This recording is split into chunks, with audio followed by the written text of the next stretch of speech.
Well, thank you for allowing us to deal with some of the technical difficulties of learning this new format from Zoom. I'm Ed Spivak. I'm curator and vervet to the St. Louis Zoo and director for the Center for Native Pollinator Conservation. And I'm going to talk very quickly about how to welcome native pollinators into your yard. Native bees and pollinators in general are in trouble due to a variety of things: habitat loss, degradation, fragmentation, climate change, changes in agricultural practices, misuse of pesticides, invasive species, diseases and parasites, pollution, competition with introduced species. All of these are very negative, makes it sound like it's all doom and gloom. But the beautiful thing is there are options and you can do them right at home to help pollinators. We're going to go through 8 different steps to help pollinators in various ways that you can do right at home to help them day to day. First thing you should do is learn about pollinators. There are a whole variety of different pollinators out there. There are flies, there are wasps, there are beetles, there's butterflies, there are moths. Bees, though, in general, are probably the most important group of pollinators. There are over 20,000 species of bees worldwide, 4,000 in North America. Here in Missouri alone, we've got around 475 species. Just in St. Louis area, we have over 201 species of bees. There are whole varieties of bees. And looking at a few here, starting at the top left, you've got masked bees, small carpenter bees, breast and green metallic sweat bee, longhorn sunflower bee, spring polyester bee, mining bee, leafcutter bee, small resin bee, and black and gold bumblebee. So ways to learn about bees, you can go to the zoo's website through a couple different ways. We've got a bumblebee guide for the bumblebees of Illinois and Missouri, a simple 2-page guide on general bee identification. There are a number of pretty good books out there to help you with identifying plants and bees. And I believe all these, this whole webinar is going to be posted so you can get this information later on too. Second most important thing is plant native plants. Native plants have a variety of benefits. They enhance native biodiversity. They provide pollen and nectar resource for pollinators. They recreate natural habitats, and they're adapted to local climates. And you can find a variety of good suppliers through the Grow Native website and resource guide. You can find many plants that are labeled for the pollinator buffet in a lot of areas. So you can find a good number of plants out there. Another benefit to native plants is that many of them have very deep roots, which also help to sequester carbon in these times of climate change. A couple examples of some plants that you can use: a number of trees, which people tend to not think about, trees and shrubs for those spring blooming plants. Trees like red maple, red bud, willow, crabapple, and shrubs like black chokeberry. A variety of native wildflowers you want to be planting, such as ironweed, culver's root, foxglove beard tongue, goldenrod, fleabane, and bee balm. Also, if you're interested in growing fruits and vegetables, you really need to be planting some companion native plants to supply pollen and nectar to those pollinators to improve pollination services. And you can find this resource also at the Grow Native website. Also, think about your lawn too. Try to reduce it. But what you can do very simply to help bees is cut your mowing time. If you can do it every 2 to 3 weeks and raise that mower height, it's going to be much more beneficial for bees and other pollinators. Next, plant host plants. So host plants are those plants that butterfly and moth caterpillars require to feed. They're the only foods that they can eat. So for example, for monarchs, you have the various types of milkweed: swamp, butterfly weed, common milkweed. The beautiful things about these host plants is that also they are good nectar supplies for our native bees too. And even though they're not host plants, a number of our native bees require particular types of plants in order to collect pollen and nectar from, such as blueberry bees, squash bees, sunflower bees, hibiscus bees, sweet potato vine bees. Plant for diversity in the seasons. Plant clumps of single species with large diverse plantings. Plant diversity, 15 to 25 species are best. And also think about the seasons too. Minimum of 3 blooming species throughout the year for spring, summer, and fall. You also need to think about those bees which are active at different times of the year too. So many of our bee species are active throughout the year. Some are only active in certain times of the year. So for example, 82 species are only found in April and May, 49 species in August and September. Look at the plants that you have around and look at how they're growing at different and blooming at different times. This particular sheet, if you want, you can email me or we can send this out as a resource.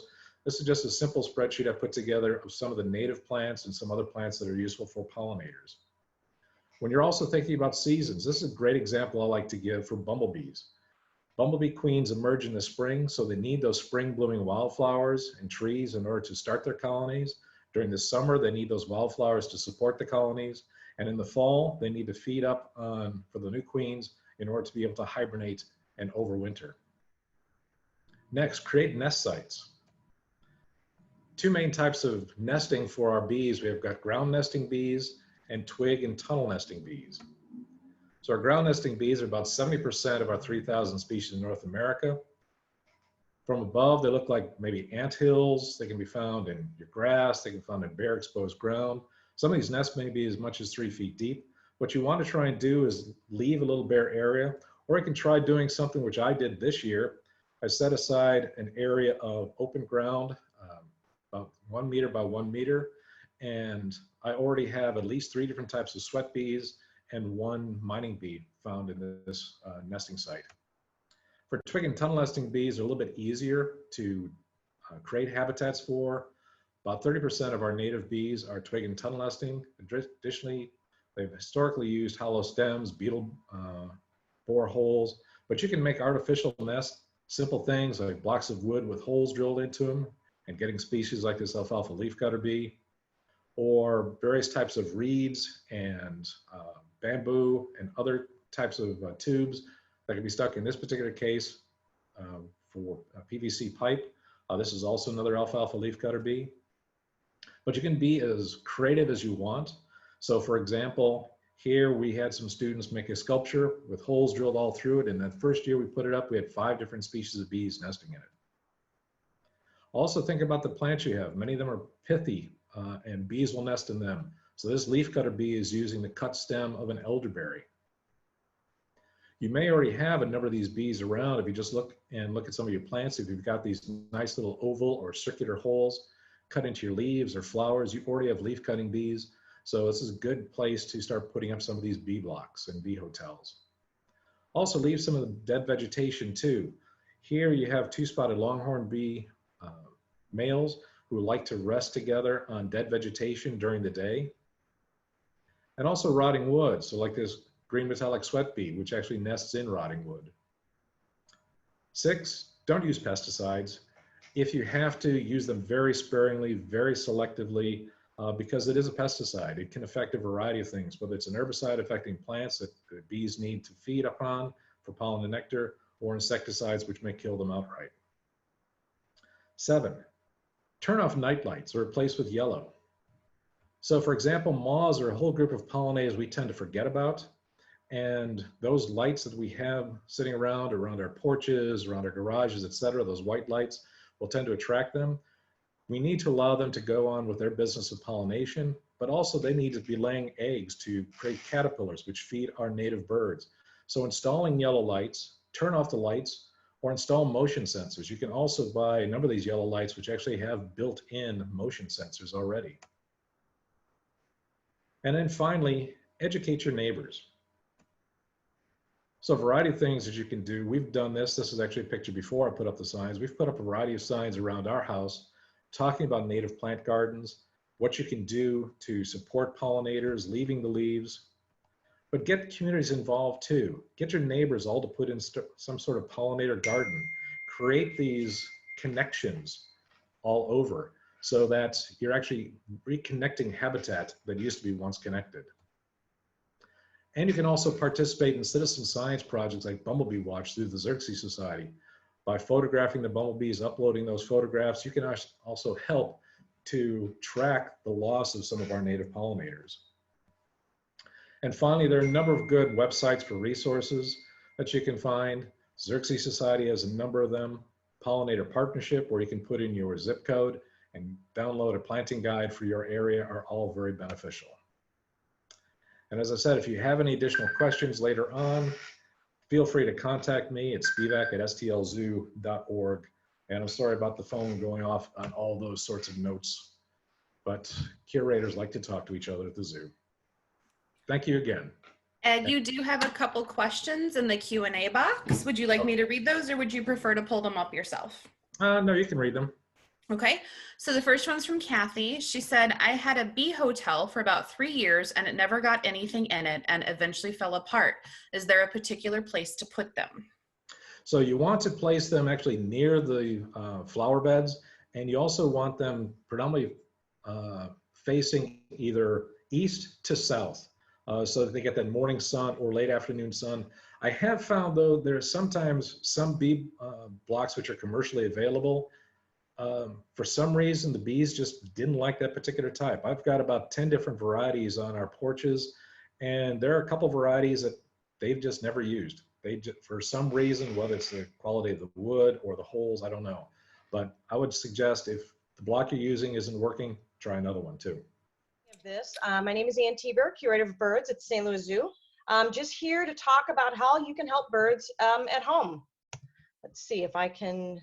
So 2018 was the year of the bird. I'm not sure if anybody remembers, it's a couple years ago, but it was really the year that we really celebrated the centennial of the Migratory Bird Treaty Act.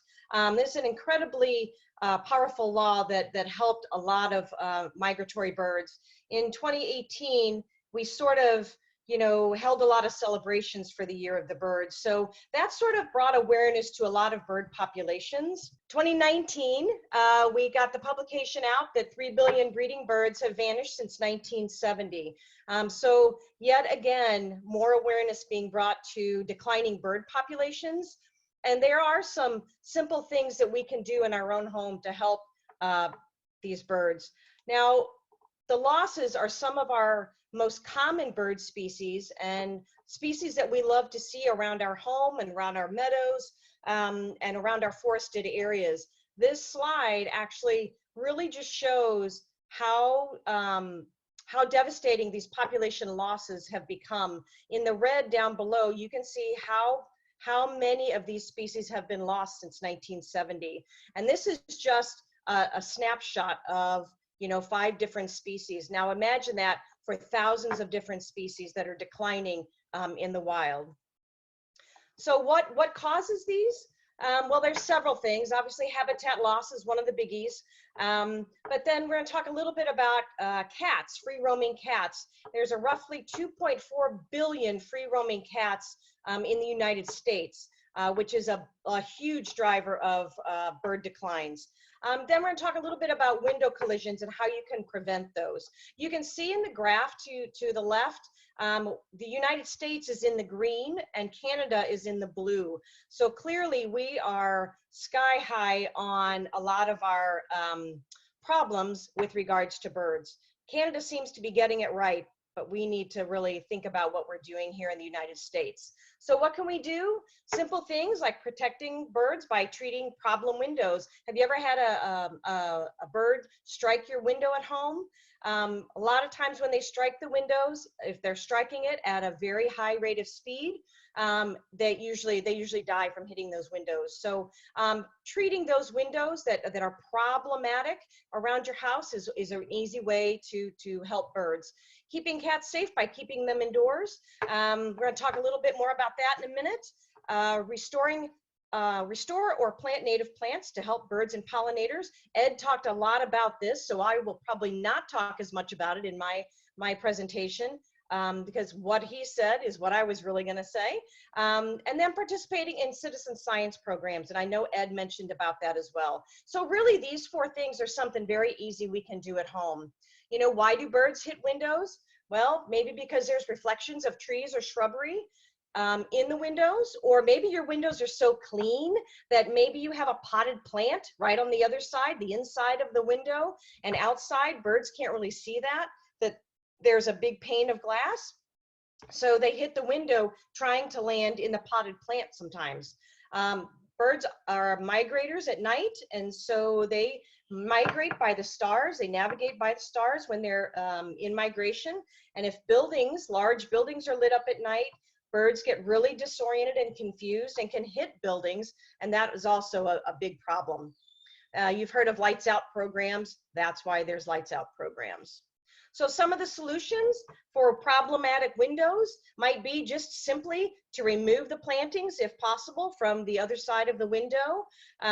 Maybe just closing blinds when you know the reflection is the highest or the greatest. Maybe closing those windows and blinds for a little bit until the sun passes over. Moving bird feeders, you know, that are really close to the house or really close to your windows. You want to be careful about those. And then I listed a website. American Bird Conservancy has a really great website that talks about preventing bird collisions. And a lot of what we do at the zoo, we have taken from the American Bird Conservancy website. So they have a fabulous website that I encourage everybody to take a look at. There are some simple things we can do at home to prevent that. Okay, and then I'm going to try and catch up on time. Cats, as we said, there's close to 2.4 billion free roaming cats in the United States. And cats are a domesticated animal, so they really shouldn't be out roaming. And they do have devastating effects on ecosystems, not just for birds. I know we're talking about birds in this presentation, but really they will go after birds, small mammals, reptiles, anything that they can get to. They are a predator species, and again, they're domesticated, so they can present lots of problems to the ecosystems. They also carry diseases, toxoplasmosis. Most people have, if you're a cat owner, have at least heard of toxoplasmosis. This is a disease that is transmissible to humans, so everybody needs to be careful. I know some people that own cats, I think, you know, when women are pregnant, they're told not to change the litter box because toxoplasmosis, which is carried in the cat's feces when they defecate or poop in the litter box, is what transmits that. So everybody just needs to be careful when they're susceptible to those zoonotic diseases, which means you can get it from the animal. Cats are safe and happier indoors. There's an incredibly large amount of danger to cats that roam. Certainly being hit by cars, running into raccoons or coyotes or dogs. They meet up with a dog, they usually get the short end of the stick on that. So it's really a dangerous world out there. People nowadays are taking interest into things like catios. That's what you see in the lower left-hand portion of your screen. It's a way to let cats out and enjoy the great outdoors, to get sunshine, to get stimulation, but yet it protects the wildlife around them. They can watch and they can play outside. They can certainly roam around their little catio, but it does protect the animals within your yard. Certainly putting up a window shelf. A lot of people have done that so your cat can look outdoors. Leash walk your cat. You know, we have leash laws for dogs. And, you know, I see more and more people trying to take their pet cats out on leashes. And I think that's a wonderful thing to try and get your cat to get used to. And then play with your cat every day, you know, 15 to 20 minutes of high activity a day, or simply just putting out a box and a paper bag for some cats is all they need. So keeping cats safe by keeping them indoors is very, very easy. Restore native plants to attract birds and pollinators. Ed talked a lot about this, removing alien plantings and restoring native plantings. And I love to just tell this fun fact. Did you know that chickadees require up to 6,000 caterpillars to raise one clutch of 4 chicks? That's a ton, and most native insects don't feed on alien plantings or alien trees. So, you know, keeping native in mind when you're planting. And then citizen science programs. I know Ed talked a lot about this as well, and I certainly support and promote all the citizen science programs. There's a ton of them for birds. You know, Project Feeder Watch, Great Backyard Bird Count, Christmas Bird Count. As somebody said, City Nature Challenge is also going on right now. I think it's through tomorrow. So everybody should be taking advantage of getting outside, even in your own backyard. Grab a pair of binoculars. If you don't have binoculars, try and identify the birds that you see in your own backyard. You can list them on eBird. You can list them in iNaturalist. There's a lot of websites out there where you can log that in. What's so important about citizen science, and what I like to drive home, is just the fact that, you know, scientists use this data that we put in these citizen science programs, and that's how they monitor population trends. So citizen science is very, very important. Let's see, move on. There we go. So helping birds can be simple and fun, and keeping these 7 simple actions in mind, really, we talked about these 4, doing citizen science, making windows safer for birds, keeping your cat indoors, native plantings, but also, as Ed mentioned, avoid pesticides, use less plastic, and even things like drinking shade-grown coffee helps support local bird populations. This little picture that you have here, it's a little checkoff list you can get online. I just Googled 7 simple habits for birds, and you can get all kinds of things. You can print these off, put it on your refrigerator, put it on your window, put it on your door, and check things off when you think you can help birds by doing 7 simple actions. Find out which ones you can do easiest from home, and do that. I mean, even though we're stuck at home and in shelter-in-place orders, there's a lot of things we can do from the comfort of our own home, and that's even just monitoring, you know, birds in your own backyard. All right, and that's it.